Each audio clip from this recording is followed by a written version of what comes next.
Ada perjanjian saat penari, sosok inilah yang merasuki Ida Dayak. Dalam pengobatannya, Ida Dayak kerap melakukan tarian dan ucapan.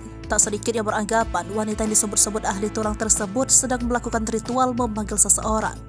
Lantas, benarkah ada sisi mistis dari ritual yang dijalani Ida Dayak?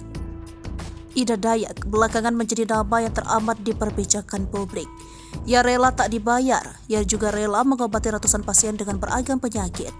Ida Dayak pastikan pengobatan alternatifnya gratis, tak ada biaya pendaftaran dan tak berjualan minyak buatan secara online. Setiap kali melakukan pengobatan, Ida Dayak terlihat selalu menggunakan pakaian adat Dayak. Sambil berjoget dan memakai minyak urut, Ida Dayak membuktikan kemampuannya itu. Sebelumnya, Ida Dayak menasihati pasien yang ia obati tersebut. Ia mengatakan bahwa jari kelingking pasien bengkok akibat dari sering melawan suami. Selanjutnya, Ida Dayak memulai pengobatan itu dengan mengucap lafaz tahlil terlebih dahulu. La ilaha illallahu, ini tangannya sembuh ya, ucap sembari beraksi. Spiritualis Dayak Bunda Norma menerangkan tarian yang dilakukan Ida Dayak merupakan khas Dayak Paseh.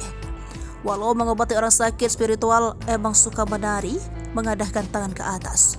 Norma mengatakan dari budaya Dayak, doa dan tarian memang dua hal yang biasa dilakukan.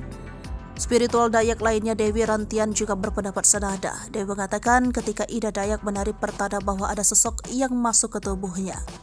Dewi mengatakan sosok leluhur Ida Dayak adalah seorang kakek-kakek. Menurut Dewi Rantian, di Kalimantan tidak semua orang bisa memiliki keahlian seperti Ida Dayak. Kata Dewi, bahkan Ida Dayak dipilih secara khusus oleh leluhurnya. Soal sosok gaib yang membantu Ida Dayak, Bunda Norma menyebut sebagai kodam. Dewi Rantian merinci sosok gaib yang membantu Ida Dayak adalah seorang kakek-kakek. Menurut Dewi, kakek tersebut merupakan leluhur Ida Dayak. Ida Dayak disebut-sebut memiliki perjanjian khusus dengan leluhurnya demi mendapat keahlian pengobatan penyakit.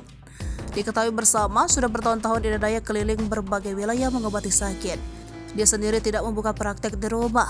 Dewi Rantian menekankan Ida Dayak merupakan sosok terpilih untuk bisa memiliki kemampuan mengobati penyakit.